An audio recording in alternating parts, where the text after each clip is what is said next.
Got it. You're good. All right. Good morning, everyone. Happy Tuesday. So I recognize all of your names, which is excellent. I saw Lisa Evaneski pop in there. Hi, Lisa. Wasn't expecting you today, but I'm happy you're here. So just to kind of give you an overview to start this is very 90s and 80s color coordinated. I wanted to have fun with this as I was making this presentation. I hope you'd appreciate it. I love those color schemes, and that's just who I am. So I'm Tina Cooper. I'm our Internship Coordinator on campus, and today I'm going to talk to kind of both populations, whether you're currently an on-campus internship supervisor or you're looking to become one, or maybe you're kind of in the middle ground where you've had an intern or two, but you're looking to maybe formalize something more long-term. So there are a couple different situations you might be in. We do have a very vast on-campus internship program. It's grown in the 3.5 years I've been with us as a pro staff. We've gone from having maybe 6 or 7 regular internship programs on campus to over 40 regular internship programs on campus. So grown exponentially. Scott Furlong, our provost, is extremely supportive. My supervisor, Michelle Banla, has been extremely supportive of kind of my baby project, which has been the on-campus internship program. So just a little bit about me. So many of you know me, have talked to me. I'm Tina Cooper. I'm our internship coordinator. I work in the Excel office for experiential courses and engaged learning under Michelle Banla. Over in the Compass there. And in general, I coordinate a lot of the programs for our campus. I help students find and register for credit for internships. I coordinate with all of our external internship site partners as well, not just our on-campus program. Work with people on campus like our faculty that want to know about internships, our career services office that is also involved with employers, our alumni office, all of those cohorts that are really also interested in learning about what our students are doing. Admissions always wants to know so they can be promoting our programs, which is why we're awesome and have a great on-campus program for our prospective students. I'm also a super proud member of our team. I'm really excited to be a part of the Excel office. We've come a long way in 3.5 years under our fearless leadership, who is also on here. I also didn't expect Michelle to be on here, but I'm super excited because she's very supportive and always likes to be a part of what we're doing. Just another reason why I'm proud to be on this team. For our on-campus internship program, I do oversee the development and the growth and kind of the consistent information across supervisors to make sure that our students are all seeing the same thing, making sure our faculty sponsors are kind of expecting the same thing. To use an example, a lot of our departments on campus have what's called a promotions internship, which tends to be in the schema areas, media students, public relations students, graphic design students, and making sure that that type of position is well-oiled across campus, very similar across campus, to also be respectful to our cohorts in these internship programs. We have a lot of pro staff and a lot of departments that make our campus run. So we want to make sure that our internship programs aren't displacing the work that we actually have professional staff to be doing on our campus. So there's a lot that goes into making sure this program is consistent throughout. So I also assist all of you if you are looking to create an internship. We can sit and meet and talk about your description and how to promote student awareness, how to get that out on your social media pages, and how it reflects for your populations, as well as how I can get that out to our different cohorts. I'm the point of contact for supervisors on campus for Handshake. So if you're not familiar with Handshake, you don't currently have a Handshake account, you should. I can talk to you through that. I can invite you to your departmental account. Most departments on campus do have accounts at this point. There are a few that don't, but it's pretty rare that I come across a department that hasn't created theirs yet. So if you want access to get into your departmental account, shoot me an email. We can get that set up for you really quickly. It's a pretty simple process. So welcome, superstars, to this morning's session. Again, a lot of you do already offer programs, and even if you're here to think about starting one, why do we want to do that? A big reason why I care so much about this on-campus internship program is, one, I'm an alum. I graduated in 2015, and I always noticed when I was on campus and I was a student worker in the career services office that we had a few internship programs on campus. It didn't seem like they were always offered consistently, and they kind of changed, or the names of them or the way that they were talked about. So it's kind of even hard for me as a student to kind of keep them straight in my mind of what was happening on campus and what was available to students on campus, which again, it gets construed to populations that maybe didn't work in the campus and career services. And so in my brain, I'm thinking, there are a lot of students that don't know these things exist. So what can we do and how can we work to make sure that students are aware of them? A big reason to already be thinking about offering a program, if you don't for internships, is we're already here on this campus. That comes down to a lot of things. When I say we're already here, we want to be here. The students want to be here. Transportation is becoming a huge thing for students. We have more students coming from areas. I know a lot of students that come from the city, and they don't even get their licenses until maybe after they graduate. The buses in Oswego County have become more cumbersome for students. I'm not sure if any of you are aware of that. Some lines for those buses have been cut over the years, which is not how I want to see things, but I don't have control over the buses. We have a lot of students that are seeking specific industries. So the industries we have on campus, students don't often think about the fact that we have staff that have backgrounds in specific industry areas or doing specific jobs. I'll give a great example.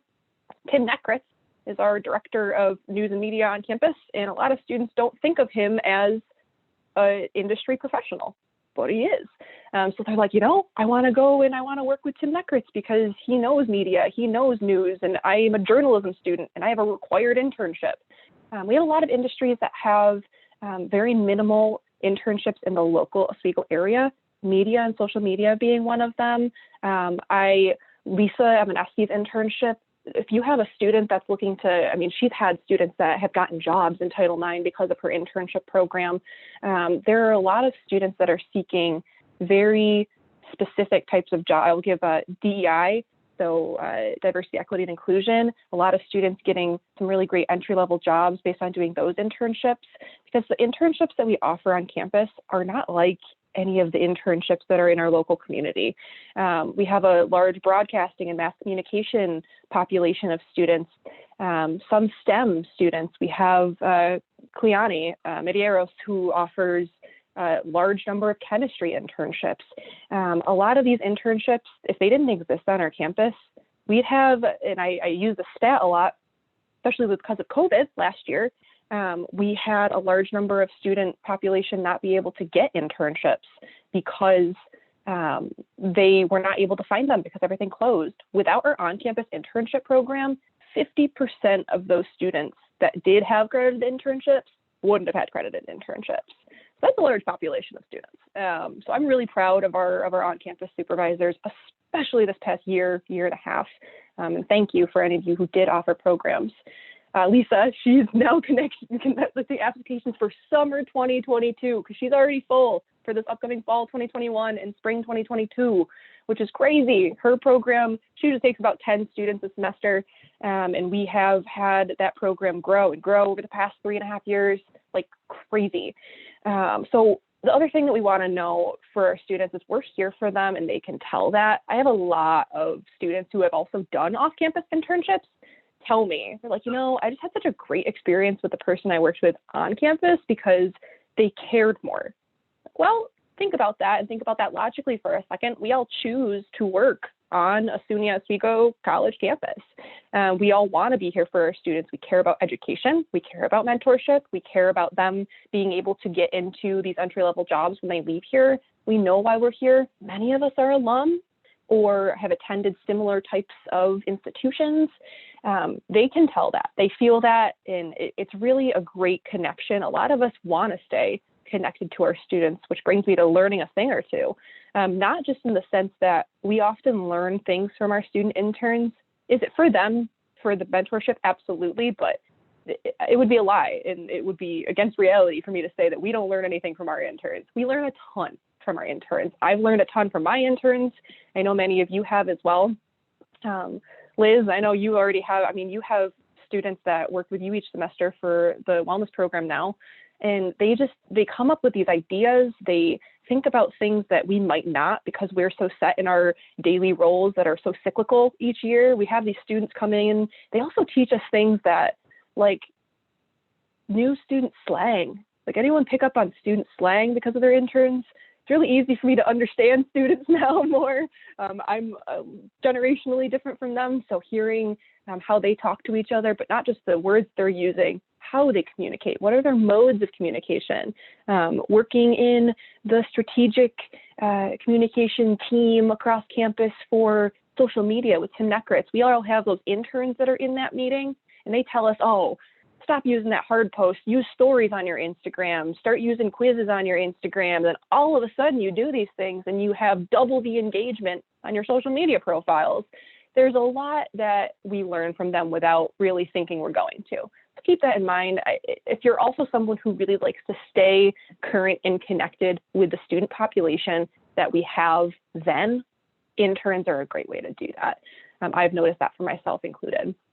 So getting started with either creating your internship program, and even if you're a seasoned internship host, I'm going to go through these different areas, and I want you to think about what you've been doing and if you maybe want to tweak some things.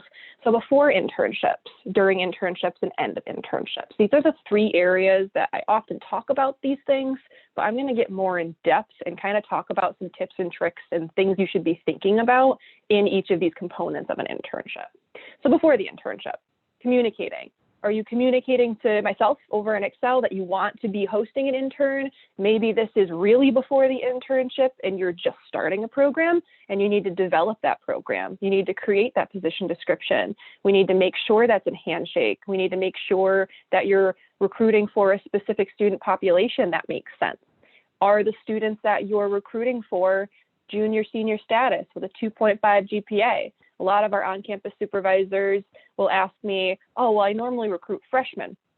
One thing to be aware of as you're developing an internship program and recruiting and selecting students is try to keep that population to junior, senior students with 2.5 GPA. And that's not because I want to hoard them and make sure they're all earning credit. I think a lot of people think that that's why I want it, but it's not. I swear, those students are the students, if they're able to earn credit, they're able to use it towards degree progression. So we want to be encouraging the on-campus internship program to be, especially in the local and on-campus opportunities, that even though we have 40 on-campus supervisors, those are still limited opportunities. Lisa Evanescu still has 30 students on her waiting list right now, waiting for an internship for fall or spring. There's still limited quantities of internships. So try to be giving those things to students who are serious about earning credit, degree progression. Maybe they're in a major that does have a required internship program. A lot of our media majors, business majors, and STEM majors do not have required internship programs. But one, you're going to know that the student is serious because they have a faculty sponsor. They do get a grade for their internship. Again, it does go on their transcript. But more than that, you have those students who are, especially the transfer student population, who are trying to get upper division credits. It's really important to make sure that they have access to those things on our campus. So if you've got questions about that, or if you want to talk about that more, I'll give an example. I work with Carisha Lewis over in Alumni Office, and she has the FANS internship program for junior, senior. And we just recently kind of created a smaller, less formalized program and kind of broke out freshman, sophomore, and did a FANS program ambassador for freshmen and sophomore that want to volunteer. And then did the formalized internship posting and Handshake for credit. We list it as on-campus internship program. It really helps to kind of train students' minds when they see this consistent structure across the campus. So if you do have some other types of opportunities, I'm happy to even work with you on kind of divvying out how some of these other roles you have are different from your internship program, because students want to know that when they're in their internship program, that's what they're in, that's what they applied to, they successfully did that. So it's a little bit of ownership for them as well. I mentioned Handshake again. If any of you don't, if you need that, let me know. Site verification form. A lot of you are familiar with my site verification form. I do have, I can bring that up for you in a little bit. That is essentially what happens before the internship. Students have to be registered before they start their internship. So before first day of classes, before that summer term starts, they've got to be registered for that internship. And that all comes with the site verification form and the learning agreement.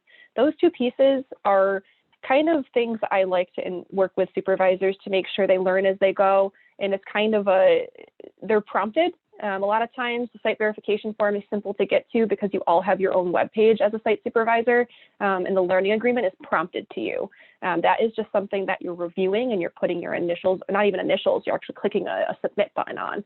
It's pretty simple to go through, but if you ever have questions about these things, it does bring me to kind of my next part at the bottom of during the internship. Please always ask me questions. If you're not asking me at least one question during a semester, maybe think about what questions you could have at the end of the semester so we can connect and kind of do a check-in, because I know it's a learning process. Every single semester I've hosted interns, even as the internship coordinator. I know I'm still learning things as an internship supervisor. During your internship, making sure that you're training and mentoring. So what are you doing that is actually orienting a student to not just the role, but your department? Students coming from high school especially, even when they get to junior year, in their mind, they were used to having this guidance counselor back in high school, and then in college, they've got these 90 different offices with student services and resources, and they're still overwhelmed by that by junior, senior year. I was. It's just a matter of having all of these different departments that you hear their names of the departments, but what does that department actually do? I've had to explain, I mean, mine's lengthy with being experiential courses and engaged learning. It's super long. We do a lot of stuff, so it can sometimes be tough to explain to a very new student what that is, but all of our students should be learning not just their role, but really orienting into the staff of your department, who your main cohorts are, who are the people that you collaborate, communicate with.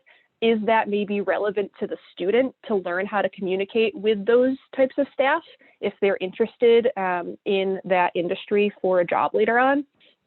And I don't mean higher education, I mean more the content topic of your department. Support and timesheets. So timesheets are a common misconception. We have a lot of students who think that they're still doing paper timesheets like they were years before. Everything for timesheets online now. If you've got questions about how much time a student should be doing, learning agreements do actually outline the hours per week, the number of credits they're earning. Getting an understanding, the timesheets I say are on here not because I want you to make sure you're doing your timesheet, but do your timesheet. It's because I want you to understand what a student should be thinking about in these timesheets.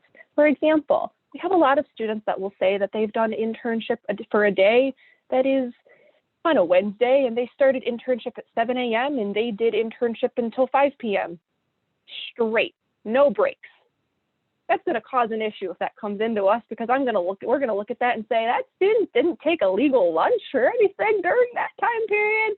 Think about these things with your students. Timesheets are a great opportunity for you as a staff also to take a look at them and kind of give that next level understanding to a student of timesheets are a learning experience for the rest of your life. Any job you're in is going to have a different type of timesheet. Any job you're in, you're going to have to work through that timesheet and look at it a few times, grab a cup of coffee, come back to it and hit and really work on it, because you might not know what you're doing in a specific timesheet. Students, a few years ago, we didn't even have online timesheets for work study students on campus. So I supervised 12 work study students. They didn't know how to fill out a timesheet. It was really hard for my students to understand that 0.25 hours was 15 minutes. That was a really difficult concept for them because it just wasn't something they were used to doing. So when I say timesheets, really, really work with your students to, and I always talk to supervisors when they're asking questions of their students and saying, do you understand this to your student? And instead of saying like, do you understand this to your student, have them show you something. Use your faculty brain if you're not a faculty, and try to get into the teacher mode of, okay, you're telling me you can do this, show me you can do this kind of thought process, because a lot of students will say, if you ask them, do you understand, or does this make sense? They'll automatically say yes. I was one of them. Quite frankly, I'm still kind of one of those people. I don't want to seem like I don't know what I'm doing. So it's a process. I hit hard on timesheets because there are many students right now, a majority of our students right now, that are at least having one question as they're filling out that timesheet. You'll notice on our timesheets too, if you've got promotions, interns, they've actually got 3 different areas of our timesheet that they can do different shifts. And that's important to know, because you might have students that really work more in shifts.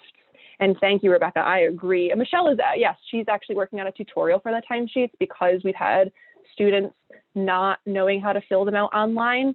And the timesheets are a great way for them to understand certain types of things. A lot of students have no idea how long a certain project is going to take them. And time management is something, Rebecca, we should definitely maybe do a collaborative with Amy Bartell too for your population of students in the fall on a workshop for that. So if you've got students, another thing you should know, if you ever have students you've got maybe 4 or 5 interns and you want someone, whether that be a faculty or me as a staff, to come in and kind of workshop some things with them as part of their internship that semester, that's an option. That's a great way to do training and mentorship. And we'll kind of talk about that a little further in our tips and tricks. Checking in, making sure that they've got what they need from an academic standpoint. They're getting what they need as far as they understand the role that they're completing with you. And when I say ask questions, I'm talking about that from all avenues from you. Are you asking me questions? Are you asking the student questions? Is the student asking you questions? If questions aren't happening, then we need to rework your internship program, because questions often mean they are comfortable enough with you to ask questions. And that's what I want to hear. I want to hear that they're asking you questions. That does not make you a bad supervisor because they're asking you so many questions you feel like you didn't give them enough information ahead of time. That is not true. How many questions did you ask in your first job, in your first internship? Many. Make them create a shared Google timesheet. Yes, that's we should definitely, I think our next session in the fall is we'll get some really seasoned site supervisors, and we will do a tips and tricks from the site supervisors is our next session, because we have so many of them across campus. So looking at end of internship, I think this is one of the areas that a lot of people kind of skip over. And I want to talk about this because a lot of times with our end of the semester, reviewing and evaluate is usually as far as it goes. So a lot of times supervisors will talk to their students and kind of review the projects that they worked on and review the progress that they made. And when we say evaluation, the supervisors will complete what's called a skills survey, and that's emailed to you from Excel. And that gets looked at by the faculty sponsor and goes over the different skills of the student in the area. It gives the supervisor the ability to put in commentary about each of the different areas. It's actually pretty thorough, and the student is able to talk with their faculty sponsor about that. I really, really encourage the site supervisors to also be talking with the student about the evaluation that they're completing. A lot of our sites will say their internship ends the last day of finals week, when I always encourage it to end the last day of classes. So maybe you're able to set up a meeting with your student interns during finals week around their schedule to be evaluating and reflecting and discussing the growth for your program, because it's really important to do. And I feel like that piece isn't happening enough on our campus, and I'd like to see it happen. So discussing the evaluation, but going further than that and reflecting on what did the student actually learn? So maybe as you're learning about what the students are consistently gaining from your internship program, we can adjust your position description and market that to students. These are the main things that these students say that they're learning.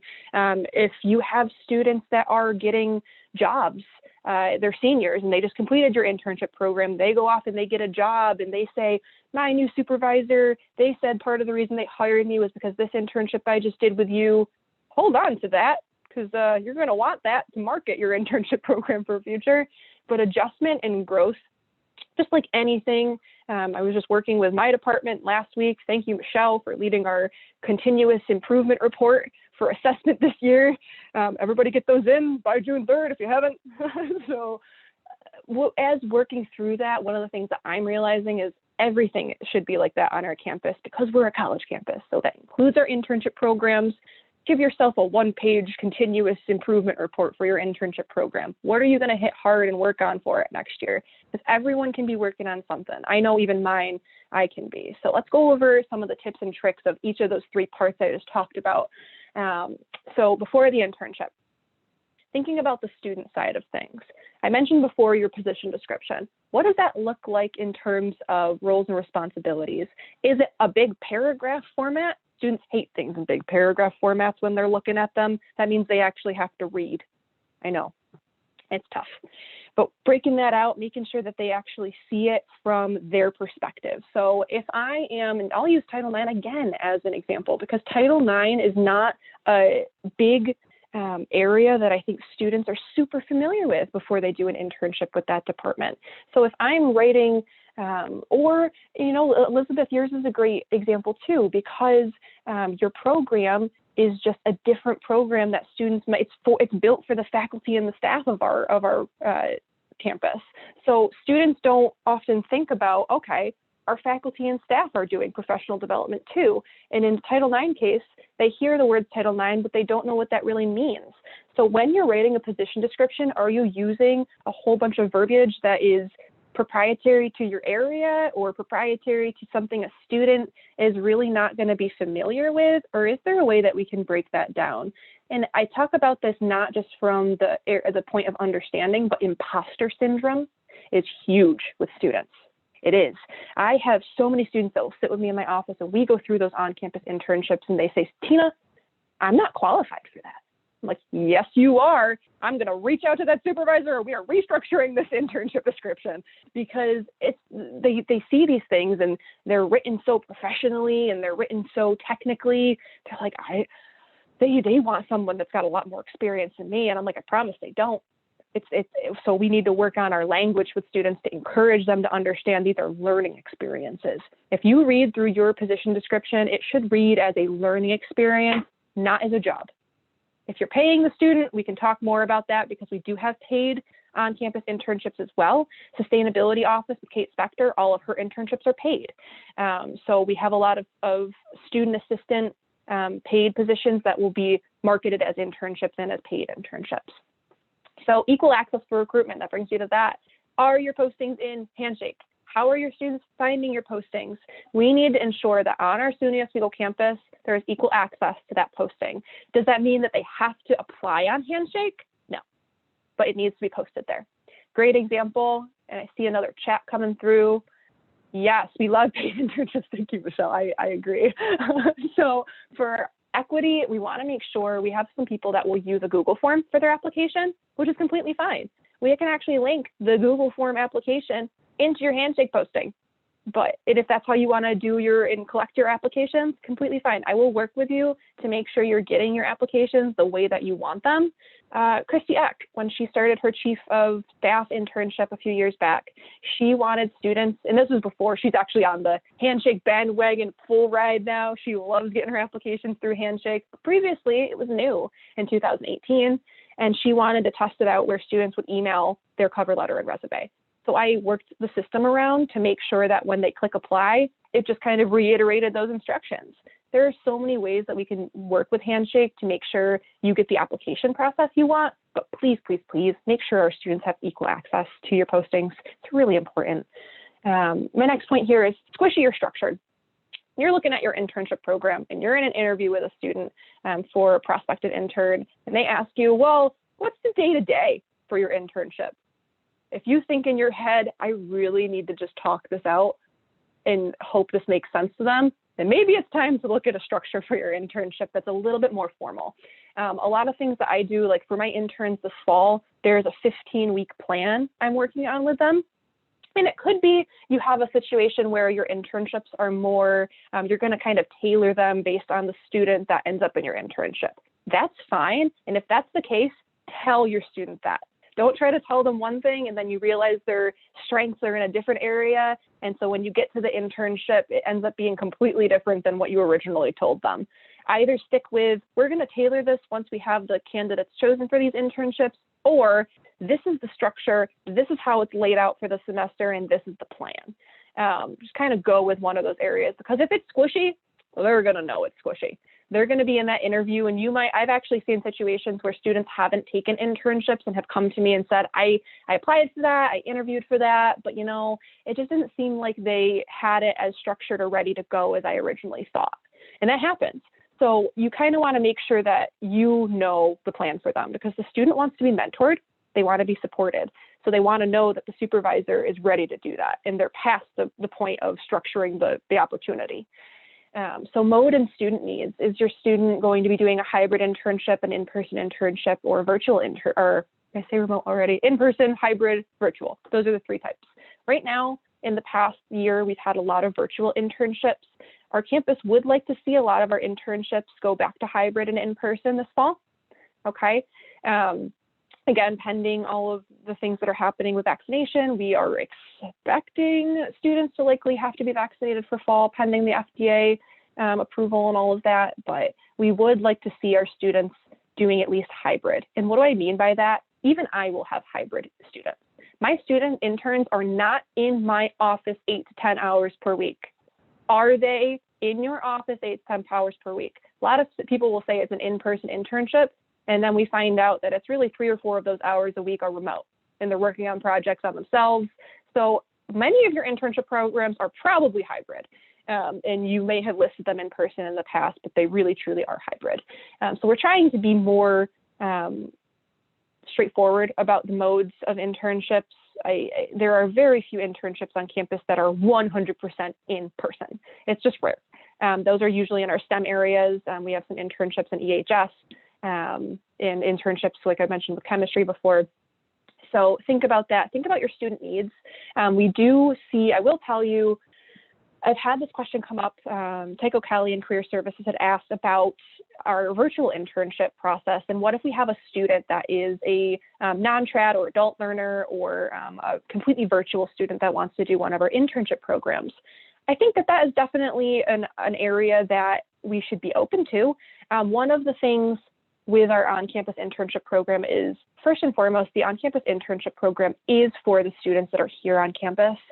Because they're already struggling to find internship opportunities locally sometimes. For example, if you have a student in New York City that is trying to do an on-campus virtual internship with us, maybe we push them to me or Career Services to help them find an internship in their area, because there are hundreds of thousands of internships in New York City area. So kind of be thinking about that. And if you ever do have a student that is asking you to do a completely virtual internship, just talk to me about it, and we can talk it through and see if it's appropriate and if we should move forward with that, because student needs are very different. You might have a student that expects to be, I don't know, maybe they're moving to online classes and they're having a surgery, or there are so many different student situations. So be aware that we are flexible in that way. Orientation, a great example of orientation. I know, Lisa, you do an orientation. Jackie Wallace in Career Services, who hosts the Navigator Internship Program, they have a very extensive orientation for their interns in the fall. So what does your orientation process look like? Who are you bringing in to orient them to other staff that they might be working with? Does your department partner a lot of times with a few staff or faculty? Should the student interns be meeting those people ahead of time so that 2 or 3 weeks into a project and you mention that person's name, they know who you're talking about and what that person does already? Think about it in this way. Think about it in regards to a job, because every job would have orientation, and we do want to make sure students feel comfortable right from the start in their opportunity. Even if it's a matter of their first couple hours of internship, you have them research your webpage for your department and getting an understanding of what it is that you do, who you are, the other people in your department, how students are supposed to get in contact with you. As soon as interns find out, or students find out students are interning in your department, they might ask those students questions, like say, hey, how do I get in touch with Lisa about a Title IX question I have? What if I'm a staff and I hear from, I know there's a student that is with Elizabeth's program, and I say, hey, I'm really interested as a staff in doing the Discover Wellness program for the fall. Can you give me some info? Like, what are the dates that's supposed to happen? Equip your students with information. It's the best thing you can do for them. And also equip them with being able to say, I don't know, but I'm going to find out for you. Most students are not equipped with that skill yet, that customer service skill. So remember, customer service is key for our student interns, especially when those interns are representing students on a campus with multiple cohorts of all the different people that can be coming at them for information. So I mentioned that again, who are you connecting to? Who are you kind of bringing into that orientation? Timelines matter as well before the internship. Is the student ready to go?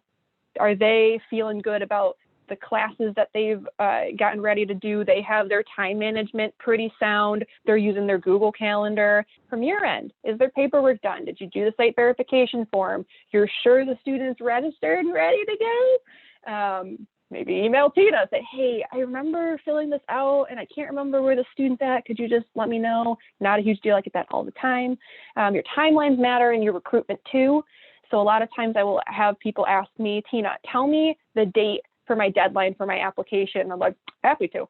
So because you don't have to use my deadlines, but I always say that you should not take student applications later than 2 weeks before the start of classes, because you still need to interview that student. You still need to work with that student to get their paperwork and registered done. If you are looking for a fall 2021 intern, I always say August 1st is a deadline for applicants to your program. At least make it a couple weeks. That's actually 3 weeks out for the semester, the first day of classes. Timelines, internships are 15 weeks in the fall. They're 15 weeks in the spring. First day of classes is the last day of classes. Making sure that those timelines are met is really important. So again, when you're structuring your internship in your description, feel free to put dates in your description. Students want those dates. If you're posting an internship, make sure it says fall 2021, spring 2022 as you're recruiting. If it doesn't, I'm probably going to edit it and tell you I edited it. But I do. I edit them because that's what our students want to see. It helps you too, especially if you're using a Handshake. I help you all to understand how to duplicate a posting. So if you want to recruit for fall and spring at the same time, or when it comes time for fall or for spring, we expire the fall and it's already probably expired because the deadline was way past, but we duplicate it, we start a new date on it, and you can start recruiting, and it gives you a fresh slate of applicants. So you're not looking back thinking, did they apply to fall or did they apply to spring? And I can't remember, and I'm going to reach out and have no idea. There's a lot. If you have a large program and it's got 20 students that are applying to it, you're going to want to make sure that you've got separate postings for everything. So during your internship, and they get started, they're doing great orientation, they've got their time management, you're in the thick of things. Number one, first of all, as a supervisor, sometimes I get some imposter syndrome with supervisors or new supervisors. You can do this. You can supervise them. I promise you can. If at any point you don't feel like you can or you need more information, let's talk. Never show the student weakness. They can smell fear. All right? I should have written that instead of you got this. They can smell fear. They know when something's up and you're wiggling and you know, I'm trying to supervise you in this, but I've really got to get more information first. Never show them weakness. You are the professional. They look to you for support. They look to you for mentorship. You are that strength in that position that they're striving to be in your shoes someday. All right.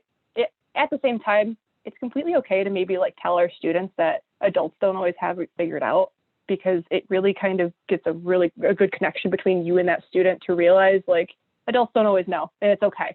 You're going to get to, it kind of helps break some of their quarter life crisis, I think, too, and further imposter syndrome, to realize it's okay, and learning is an ever-going process. So where are they at? Are they feeling comfortable in their internship? Do they actually know what they should be doing? And kind of a few of these things kind of go in with each other, like task organization and tracking kind of goes into where are they at and where are you at? I use Asana. I'm not sure if any of you use different task management systems or project systems. Asana is a great one for me to use. I'm trying to think of the other one that we use for a couple of committees that I'm on. We've had various free ability. If you ever want to talk to me about Asana, or Trello is the other one I was thinking of, if you're familiar with those for project management, especially if you have a large group of interns. If you have 3 students at least, and you're trying to manage what all of them are doing and where they're at in this project and how much longer they've got for that one or what's their deadline, use a tracking system. Use a tracking system. Otherwise, it's possible that you will confuse the projects that you gave to different students. It looks messy. Be as organized as possible. Them too, it really helps them with their time management. If you have an idea of how long it should be taking them, for example, if I have a project and I say in Asana, okay, I'm going to assign this to a student, it lets me tag a student and go through and tell them you should be taking about 2 to 3 hours or 2 to 5 hours on this, depending on your rate with this. It helps them to understand, okay, as I've got this list of tasks, This one takes probably around 1 hour. This one takes probably around 5 hours. Which one do I want to do first based on my deadlines, based on what I have time to do right now? Maybe I'm working on some remote hours of my internship in between classes, really important. Structuring your check-ins is also really important because you can do that in your project management system. For example, before my check-in meetings with my interns, I will put in an agenda of our meeting into the task that's going to occur, and I'll list the date and time of our meeting. So if they want to check back to that, that could actually also be linked to their calendar. I love Asana. Asana is my best friend. It keeps me afloat, other than my office manager, Diane, because she keeps me afloat too. But thinking ahead for the position, one other thing with Asana, I also linked in LinkedIn Learning. Does anyone use LinkedIn Learning? Are you familiar with the fact that our SUNY Oswego students actually have free access to LinkedIn Learning? This is a great tool. If maybe you're in a project week that's a little slow and you need some projects for your students and you want them to also get further orientation. Say I want a student to do alternative text in an Instagram post that we're working on for an external cohort, and I want to make sure it's got alt text in it. There are so many videos on LinkedIn Learning to teach them concepts and also how to use them in their industry. LinkedIn Learning is an amazing tool. If you want to just kind of look through different areas of LinkedIn Learning, there's a browsing section. You can search different topics and everything, and it'll come up with 20 to 30 videos on each given topic, and use that as additional training resources and cross-training for your students, professional development for your students. It's a really great way to help them get hours that are pertinent and not just kind of like written in last minute if you really want to give them something that's meaningful. I usually build in LinkedIn Learning into my 15-week structure for my internships based on the projects that they're going to be working on. One of my interns is going to be heavily doing, not sure if it's in-person or virtual event planning with me yet, but their LinkedIn Learning videos will coincide with whatever those projects are based on industry. I think our faculty probably appreciate this too, because it means that there are things that they're ensuring tie back to their academics in some way and industry in some way, because LinkedIn Learning, a lot of times those videos, many of those videos, not all of them, are either taught by industry professionals that are actually in like vice president roles, or they are faculty that teach those topics at institutions. So it is a really great tool. So thinking ahead for the position, as you're going through all of these things, think ahead for your position during the internship for the next semester. So if you're in fall and you get to the middle of fall, I understand that you've got your interns in the fall, but you should really be thinking also about recruitment for the spring. If you're not thinking ahead enough time, students, you're not going to get a good candidate pool for your internships. Students are not going to have as much equal access depending on when they're looking at things. You want to make sure that you're thinking pretty far ahead for your next semester's position. And again, ask me questions if you have them. So end of the internship, employer takeaways. So I know we mentioned specifically talking about, thanks, Rebecca. We talked about end of the internship. We are nearing the end. So we talked about specifically talking to your students about debriefing and evaluating both ways. What did they do well? What did you do well? But some of the tips on this are how to be doing that. Are you just sitting and having a conversation? I like to use reflection cards.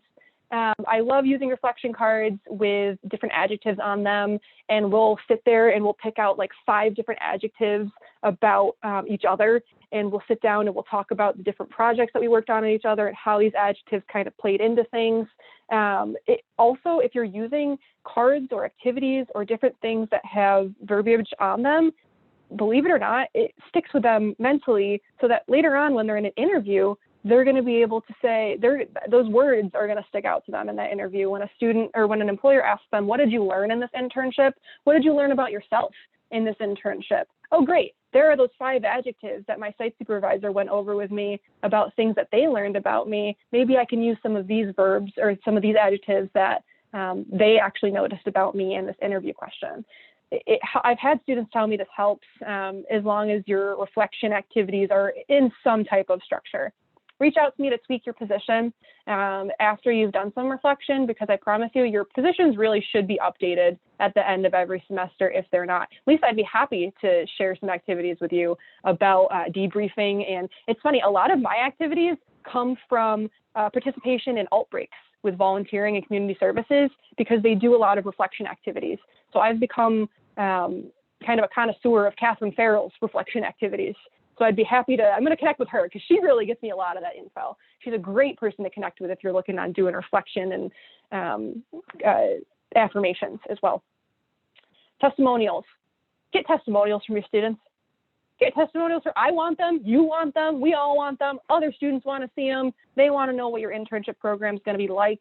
Promise you. If you're not getting testimonials right now, we can talk about the formats or a good Google form. I can send you a quick Google form if you want a link to that, and you can make a copy for yourself if you just want something to have, so you can send it to your interns at the end of the semester and kind of get that information. My last slide here really kind of talks about just, these are my FAQs from Superstars that I have across campus. And the reason I put these up are because I want to show you that our Superstar supervisors ask a lot of questions. Okay, and they ask really difficult questions. How many hours should my internship be per week? Well, that question has a ton of different answers because they're all taking different credits, but usually 8 to 10, usually they're doing a 3-credit internship. Can you choose a faculty sponsor for the student? No, you cannot choose a faculty student or sponsor for the student. Why is that? Because departments have different faculty. A student is utilizing a faculty sponsor in their department, okay? So they will all, depending on their major, they have different faculty that work with their internship program. Can I have a student stay for a second semester? Yes, you can. It's a common question I get. We do have to work and make sure that the student has new roles and responsibilities that are different from the first semester, but it can be done easily. Our intern isn't working out. What should I do? Again, there are 1,000 answers to this depending on the student situation. A lot of supervisors feel bad about this if a student's not doing what they're supposed to. Students do get let go. Students have failed internship. It's not common. We usually only have maybe 1 student fail an internship a semester out of hundreds. I wouldn't even say that's consistent. It's not like always, we always have at least 1 student. It's not, it's pretty rare. But there are processes for that, and there's conflict resolution. So if you have an intern that's not working out or starting to not work out, keyword starting to have issues, come talk to me. We're going to actually make a plan. We're going to talk through the entire thing and the trajectory of it. Can my intern do homework or internship assignments during their hours? No, they cannot. No, they cannot count homework assignments or academic assignments that were given to them by their faculty sponsor. That's a common misconception. Do not have them do their internship assignments from their faculty sponsor during their field hours. Those 2 things are separate. And can I help you market your internship? It would be my pleasure. It would be my absolute pleasure to help you market everything out to these students. We're going to have hopefully some on-campus internship events this fall. If you need some more rad supervisor information, oswego.edu/internship sites is your page to go to. Kind of looks like this. That is where my site verification form also is. If you wanted to take a gander at that, don't have to submit it. You can just take a quick look. If you want to talk more to me, let me know. We can connect anytime. I did just start a brand new Instagram called Tina Talks Internships. Doing pretty well. I'm pretty proud of it. I'm doing a giveaway pretty soon for our students. If you want to connect on any of that, let me know. These slides brought to you by 90 Squiggle Lines. Any questions for you before we hop off? There was a lot of talking at you, so I want to give you an opportunity. You can chat me too. You don't have to go. There we go. You got some. You're welcome. Thank you for letting me speak to you for a full 50 minutes. That's a long time. All right. But yes, if you've got questions, reach out to me. Plenty of time to meet with you all this summer if you're free to. 12-month employee over here. I'm here. Thanks, Tina. You're welcome. Thank you so much for having me.